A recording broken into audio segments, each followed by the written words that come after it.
June 2025-এ ভারতের আহমেদাবাদ থেকে লন্ডনের উদ্দেশ্যে উড্ডয়ন করা এয়ার ইন্ডিয়া ফ্লাইট 171 বিধ্বস্ত হওয়ার ঘটনায় প্রাণ হারান 260 যাত্রী। সম্প্রতি এ দুর্ঘটনার পেছনে যান্ত্রিক ত্রুটি নয়, বরং পাইলটের ইচ্ছাকৃত দায় ছিল দাবি করে ইতালির সংবাদপত্র কোরিয়ারে দেলা সেরা। পত্রিকাটি বিমান চলাচল সূত্রের উদ্ধৃতি দিয়ে জানিয়েছে, উড়োজাহাজের ককপিট ভয়েস রেকর্ডিং থেকে বোঝা গেছে একজন পাইলট জ্বালানি সুইচ রান থেকে কাট অফ পজিশনে সরিয়েছিলেন। সূত্রের দাবি, প্রায় এটি নিশ্চিতভাবেই ইচ্ছাকৃত কাজ ছিল। প্রতিবেদনে আরও বলা হয়, যুক্তরাষ্ট্রের বিশেষজ্ঞরা বোয়িং 787 ড্রিম লাইনারের সিমুলেটর পরীক্ষা করে কোনো যান্ত্রিক ত্রুটি খুঁজে পাননি, যা দুটি ইঞ্জিন একসঙ্গে বন্ধ হওয়ার কারণ হতে পারে।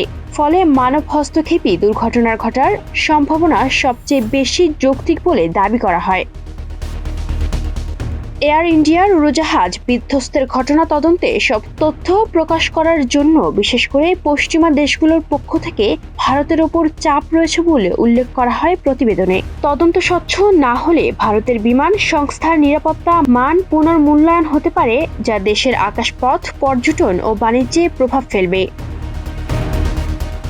এদিকে ভারতের supreme court aircraft accident bureau AAIB থেকে তদন্তের অগ্রগতি জানতে চাইলে প্রধান বিচারপতি সূর্যকান্তের নেতৃত্বাধীন বেঞ্চ তদন্ত শেষ না হওয়া পর্যন্ত কোনো কিছু জানাতেই অস্বীকৃতি জানায়। Ayesha Akter Swarna, Campus Times.